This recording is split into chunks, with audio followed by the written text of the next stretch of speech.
Olá, bem-vindos. Eu sou Giva Alves, universitário de Psicologia do primeiro período da turma de 2005 da Facitec.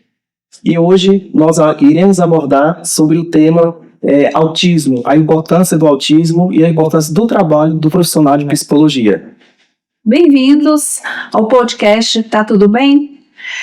Eu também sou aluna do primeiro ano de Psicologia da Facitec e meu nome é Patrícia Madureira e hoje nós vamos falar um pouco sobre o transtorno do espectro autista com a doutora Leila.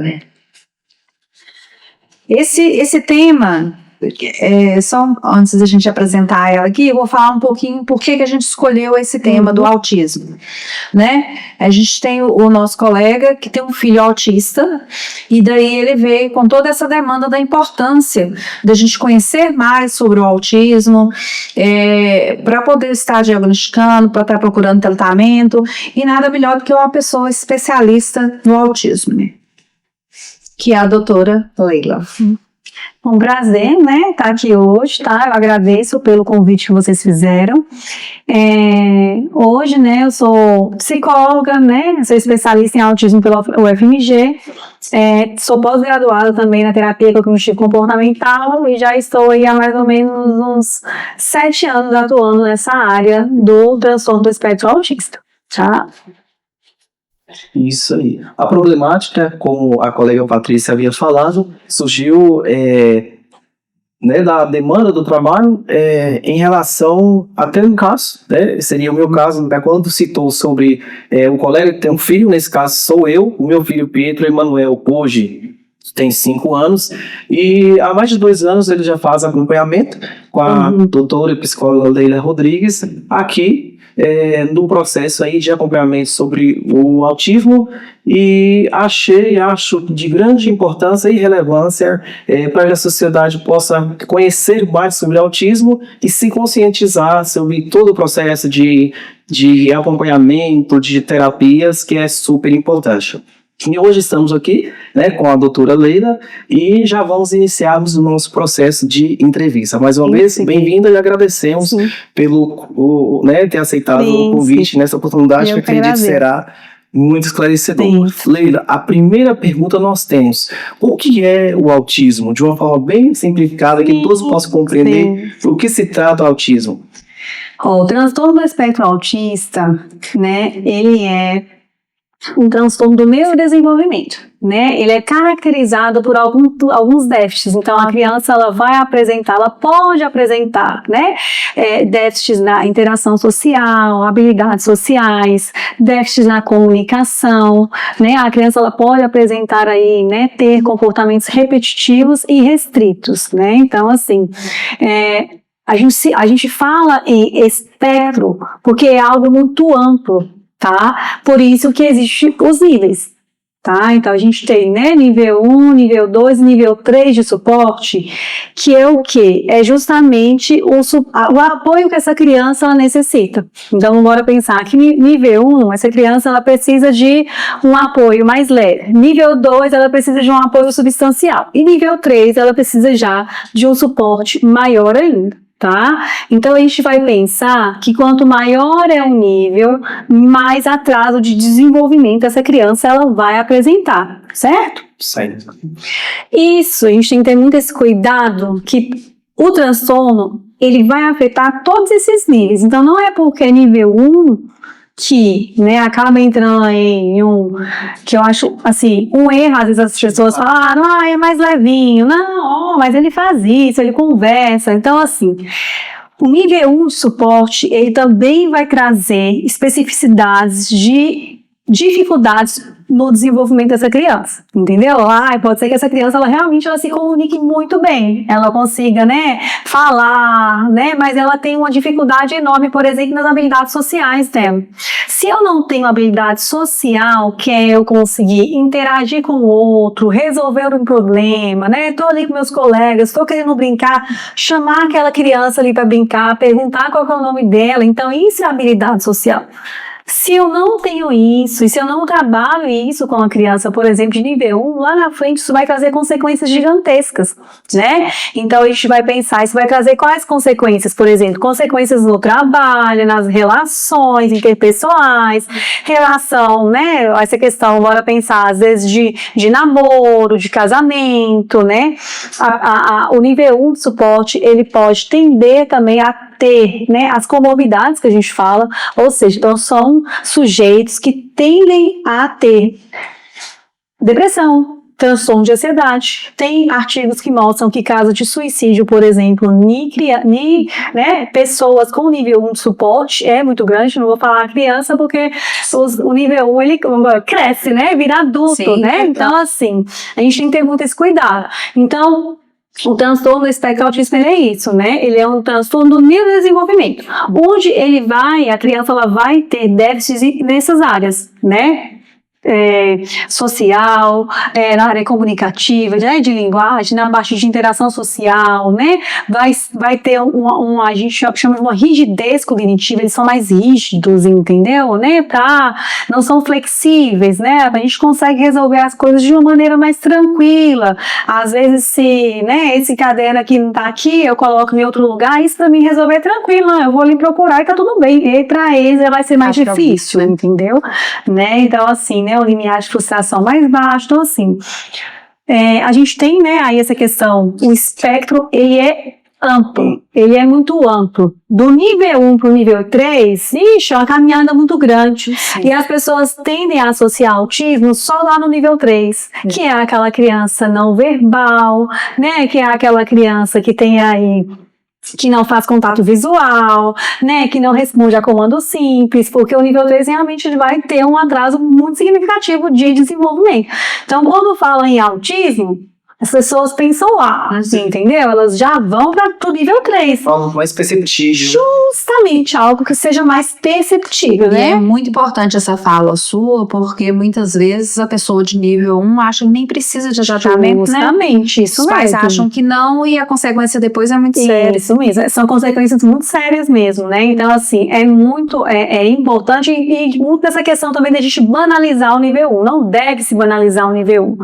Né? Ah, não, nível 1 ele não precisa. Ah, não, mas ele nem parece que ele tem autismo, isso. Né? Como assim? Ele conversa, né? Olha pra você ver, ele chama outra criança pra brincar, mas assim... Fala bastante. Isso mesmo, né? Então, assim, são vários, né? Mas a gente não pode banalizar e deixar isso passar despercebido, porque vai ter consequências muito grandes, né? Principalmente lá quando adulto. Sim. Quando adulto vai ser muito difícil, que aí vão ser as comorbidades, depressão, transtorno de ansiedade, né, essa parte de se isolar. Então o acompanhamento ele é imprescindível, ele é importantíssimo, né, esse conhecer sobre o assunto, principalmente a família, para poder ajudar, isso é muito importante. Tá? Certo. Leila, nós temos, seguindo aí mais uma pergunta, sobre o autismo e qual que é a importância da atuação do psicólogo no atendimento dessas crianças com espectro autista? Vamos lá, o psicólogo ele tem um papel assim, fundamental, na verdade, né? É importantíssimo. A gente vai pensar que o psicólogo ele tem várias funções dentro aí, né, desse acompanhamento, tá? A gente tem, vamos embora pensar, um neuropsicólogo, certo? Sim. Né? Que, em alguns casos, é interessante a gente encaminhar a criança para um neuropsicólogo, sim, né? Às vezes a gente está ali com um nível 1 de suporte, que você vê que tem traços que são muito sutis, que você fica assim, peraí, a que ponto que realmente é o TEA, ou que a gente fica naquela dúvida, você tá me entendendo? Uhum. Aí é interessante a gente encaminhar, sim, para uma avaliação psicológica, para quê? Para aplicar testes psicológicos, para esse resultado ser mais fidedigno, certo? Ser uma coisa mais, né, mais correta, né? E o ideal é que esse paciente seja diagnosticado, que venha para você com qual idade? O que acontece? Quanto antes se inicia uma intervenção, né, melhor é o prognóstico, certo? Sim. Então, quanto menorzinho chega pra mim, melhor vai ser. Então, eu tenho criança que chega pra mim com 1 ano e pouco. Olha, você tá entendendo? Criança com 1 ano e pouco já. Hoje eu trabalho com intervenção precoce. Então, a intervenção precoce mesmo. Eu atendo criancinhas pequenas. Já cheguei até a atender 11 meses, entendeu? Então, assim, por quê? Aí a gente fala assim, nossa, mas a gente vai fechar o diagnóstico já tão pequenininho, assim, que tem muito essa crítica, vamos dizer assim, né? A gente inicia uma intervenção independente se eu tenho diagnóstico ou não, certo? Entendi. Né? Quando essa criança ela chega para mim, né, eu vou primeiro que avaliar ela. Então, você vê, o papel do psicólogo é importantíssimo. Ele precisa avaliar, fazer uma anamnese com essa família, ele precisa avaliar, observar essa criança, ele precisa ter um instrumento, né, que vá poder avaliar essa parte de desenvolvimento, né? Um exemplo, eu tenho um instrumento que eu uso aqui, né, pra gente poder avaliar essa parte de desenvolvimento, para mim entender como está essa criança, né? Essa criança, ela tem, vamos pensar, ela tem 3 anos de idade, né? Mas a parte de fala e linguagem, por exemplo, ela não está falando praticamente nada. 3 anos de idade, então você já vê que vai ter um atraso. Ela ainda não chama, ela não olha, ela não faz contato visual, coisa que já é para um bebê fazer. Sim. Entendeu? Então daí a gente já vai vendo atrasos, né? Eu trabalho em cima do atraso, o psicólogo vai trabalhar em cima dos atrasos que a criança ela tem apresentado, né? Por isso a importância da avaliação, Sim. de me saber, peraí, onde é que eu vou caminhar? A partir daqui que eu vejo isso aqui, aí a gente faz o quê? Um plano de tratamento, certo? E aí a gente vai iniciar com essa criança. De 6 em 6 meses, né? Vai de cada psicólogo, a gente reavalia para ver como que tá. Então, assim, certo? isso eu entendi, né? Sim, Talvez é a sim. dúvida de quem Sim, está ouvindo sim. também. Você começa o tratamento independente do diagnóstico. Justamente. Só por algumas características. E à medida do tratamento, vai vir o diagnóstico lá na frente. Justamente, isso mesmo. Pode ser que venha, como pode ser que não venha. Entendeu? Bora pensar. Sim. Né? Então, assim, a gente vai pensar muito disso. Eu não vou focar no diagnóstico, eu vou focar nas dificuldades. Essa família, ela vem para mim com uma queixa. Eu preciso ouvir essa família, ouvir essa queixa dessa família, acolher essa família, certo? Que aí sim eu vou iniciar com essa criança. Né? Pode ser que a família venha com queixa de uma coisa, mas quando eu vou avaliar essa criança, eu começo a observar outras questões. Sim. Você tá entendendo? Então, assim, e aí é essa caminhada, né? Esse diagnóstico ele não é feito de uma hora para outra. Você tá me entendendo? Então, assim, a gente vai aplicar, a gente vai ver como que essa criança vai acompanhando, para aí sim, quando eu vejo que o exemplo que tem traços que a gente pode caminhar para fechar, porque tem casos que não tem dúvida, porque é muito característico, você tá me entendendo? Sim. Né? Tive uma lembra quando o Pietro chegou aqui também, né? Ele tinha muito rígido, ele escondia, ele não abria os olhos, né? Não olhava às vezes. Não olhava, tem um fator genético também, né? Assim, que é muito importante, né? A gente vai pensar, a gente às vezes fala dessa questão de causa do autismo, por que é aumentado tanto, vamos embora pensar, né? Existe um fator genético, né? Que a principal questão é um fator genético, mas também existem fatores ambientais, né? Também existe essa questão que hoje, né? O conhecimento tá aí, hoje se fala mais sobre o autismo. Né? Hoje isso é mais falado, hoje tem muito mais profissionais capacitados para fazer esse diagnóstico. Antigamente não tinha. Muitas vezes o pessoal fala que não tinha um problema, né? Só não tinha um conhecimento, né? Hoje, a gente vai pensar que antigamente, né, hoje o DSM-5, mas antes, né, lá no DSM-4 a gente tinha o que é chamado de Asperger, vamos pensar, né? Eles tiraram o Asperger do DSM-5 e colocaram aonde? No nível 1. Então entendeu? Hoje é autismo? Isso. É autismo de nível 1 de suporte, né? Porque assim, você vê que eram muito traços, vamos embora pensar, tudo muito parecido, né? Era uma questão de rigidez, é claro. A gente tem crianças com nível 1 de suporte que também tem altas habilidades, vamos pensar, né? Existe, né? Autismo com altas habilidades, por exemplo. Né? Por isso que fala espectro, né? Porque isso, é bem diversificado. É muito amplo, né? Então, assim, não tem como né? Um autista não é igual ao outro, nunca vai ser, porque assim, as diferenças são muito grandes, entendeu? Então, assim, né? Já se fala espectro por isso, né? Então, tem crianças que estão aí dentro do espectro, né? E aí a gente tem esses níveis para poder diferenciar. Muito importante as informações. Sim. Numa escala, Leila, talvez seja até mais complicado precisar, porque demanda números, índices, pesquisas, mas se ele puder só nos posicionar para entendermos, pelo que você recebe, por exemplo, a cada 10 casos que te procuram, pelo menos em termos de porcentagem, é preciso, como eu posso te dizer, detectar assim, uma média de a cada 10 quantos mais ou menos realmente tem. Isso, aí eu vou dar uma informação para vocês, mas fidedigna não do que vem aqui na clínica para mim, porque aqui na clínica para mim, como eu sou especialista na área, já me procuram por isso, certo? Sim. Então, né, não teria cabimento algum eu estar dando uma resposta, não seria nada, né, nada fidedigno, vamos dizer assim. O que saiu agora, né, pela CDC, né, lá dos Estados Unidos, é um artigo novo que saiu agora, recente, está fresquinho, é que em cada 31 crianças, uma é autista, até os 8 anos de idade, entendeu? Então, assim, a cada 31 crianças, uma dessas 31 crianças, será elas são autistas. Isso mesmo. Entendeu? Então, assim, muito alto, isso mesmo. Um índice que é alto e que vem aumentando, né, cada vez mais. Sim. A gente vai pensar nos fatores de risco, várias questões, né? A gente vai pensar que hoje as pessoas, elas tendem a ter filhos mais velhos.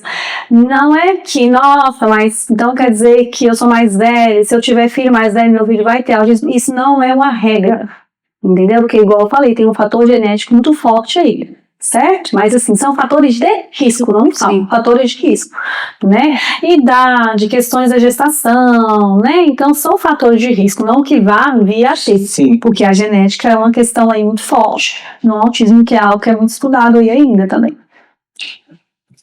E como conscientizar hoje, Leila, a população sobre o autismo, conhecer mais sobre o autismo?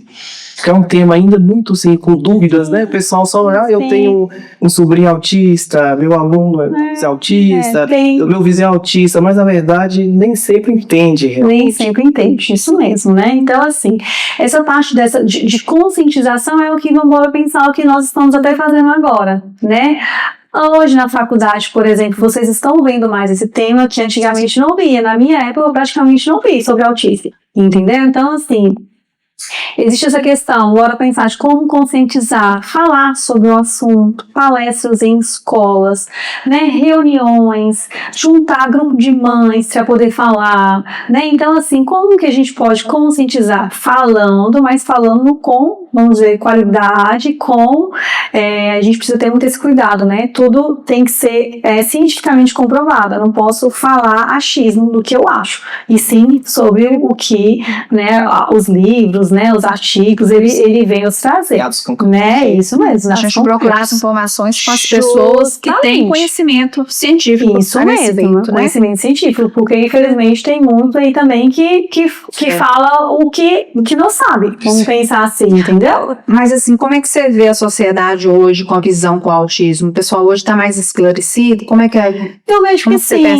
sabe? Hoje, depois de mídia, vamos pensar em Instagram, a gente tem muitos profissionais bacanas, muitos profissionais bons, né, que divulgam muito sobre o assunto. Hoje eu vejo que o assunto ele é muito mais divulgado, não só por questão, eu acho, né, de mídia também, de ser mais falado, as pessoas estarem mais sem essa conscientização, mas por questão de aumento.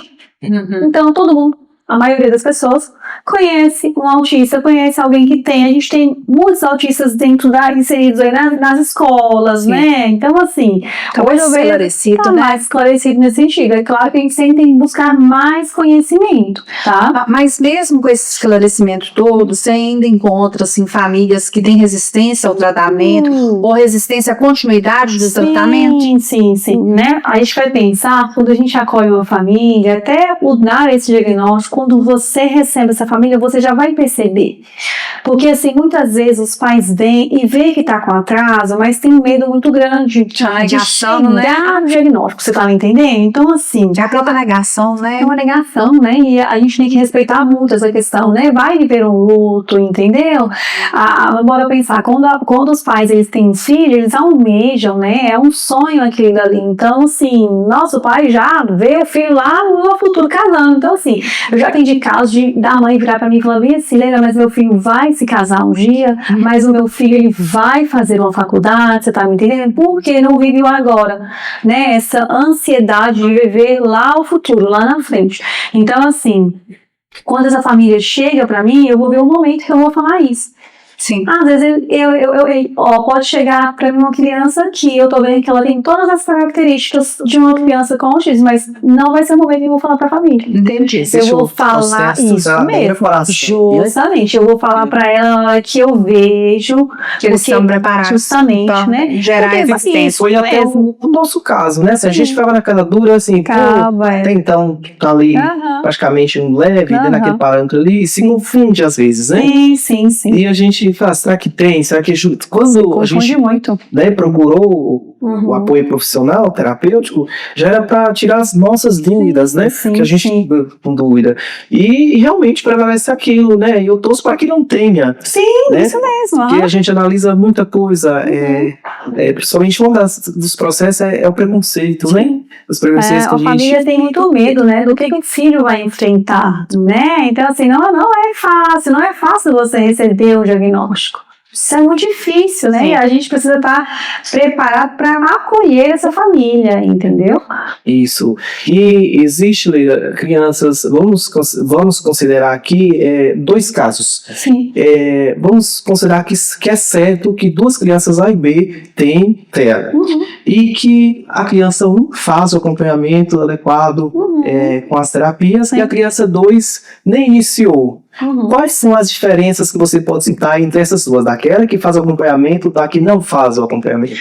A diferença ela vai ser gigantesca, porque a criança que ela não faz esse acompanhamento, vamos dizer assim, ela vai ter o atraso, e vamos dizer assim, que essas habilidades que estão em atraso, elas não tá tendo intervenções, né? Porque a criança ela vem para quê? Pra gente poder intervir naquilo que ela tá com dificuldade, né? Então não é assim, mas ele vai aí alcançar isso daí sozinho, né? Ele vai crescendo e ele vai conseguindo, na verdade não, né? Então, quando a gente fala em nível, por exemplo, nível 1, 2 e 3, quem está no nível 3, o nível não é uma coisa fixa. Quem está no nível 3, com a intervenção adequada, né, o que a ciência mostra, por exemplo, análise do comportamento aplicada, modelo Davis de intervenção precoce, que hoje são padrões ouros para o tratamento da criança com autismo, o nível 3 ele pode vir para o nível 2. Nossa, eu não Você está sabia entendendo? disso. Sim. Então, assim, Interessante. justamente. Então, olha a importância da intervenção adequada. Sim. Você tá entendendo? Da mesma forma de uma criança de que é nível 1, mas que não tem acompanhamento nenhum, que está num ambiente, vamos dizer assim, nada propício para desenvolvimento, ela pode agravar sim. Ir pro 2 até 3. Ela pode, E aí, assim, ela pode agravar. Até que o 3, porque o que acontece? O 3, a gente vai pensar isso. Nível 3 de suporte vai estar acompanhado com a deficiência intelectual. Você tá entendendo, né? O nível 3, ele vai ter deficiência intelectual também, tá? A maioria dos níveis 2 também costumam ter, tá bom? Então, assim, né? Então, a gente vê que a criança que tá lá, dependendo do nível, ela pode descer, né? Se tiver, dependendo de como que for, porque assim, mesmo que é o nível 1, é uma distância muito grande. Um exemplo, um que tá aqui quase pro título, vamos embora pensar. Também do 1 que tá quase pro 2. Você entende que tem um caminho aqui que é também grande, entendeu? Então, por isso que é um espectro, né? Muito interessante. Certo. E como orientar os pais, mães, responsáveis sobre essa importância de fazer o acompanhamento terapêutico cognitivo, comportamental, as crianças que necessitam, né? Principalmente dentro do espectro autista aí. Isso, a gente vai pensar, isso é imprescindível, né? Então vamos pensar assim, né? Que a criança que ela está dentro do espectro, independente de qual é o nível que ela esteja, ela precisa de um acompanhamento. Certo? Às vezes essa criança ela não vai precisar de um acompanhamento, por exemplo, com um terapeuta ocupacional, fonoaudiólogo, psicólogo, psicomotricista, enfim. Né? Vamos pensar, né? O nível 3 de suporte precisa de acompanhamento com muitos profissionais, certo?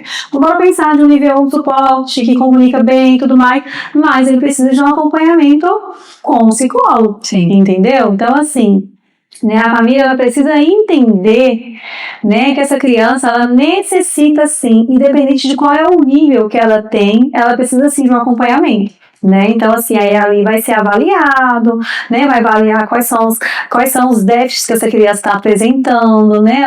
Por que acontece, né? Vamos pensar no nível 1, aí vamos pensar na rigidez cognitiva. Uma rigidez cognitiva, a gente gera muito comportamento inadequado. Entendeu? Então, assim, são muito rígidos, então tendem a ter comportamentos, né, que são mais difíceis, vamos dizer assim, sabe? Então, assim, e aí o pai tem que saber manejar. E quais são as maiores dificuldades que você tem nesse acompanhamento com a criança do espectro autista? Olha, É essa relação com a família ou tem outras? olha, a maior dificuldade realmente é quando essa família ela não está aberta a seguir aquilo que é proposto, tá? Né? Porque a gente vê que tem famílias que mesmo depois do diagnóstico fechado é como se corresse um pouco. Você tá entendendo? Correr assim, no sentido de se esquivar mesmo, porque para eles ainda é muito difícil, vamos dizer assim, né? E ter que lidar com isso, né? E mudar seu próprio comportamento, porque a gente fazer essa mudança, né, do outro também não é fácil. Então, assim, a gente vai pensar que a gente está trabalhando com a família.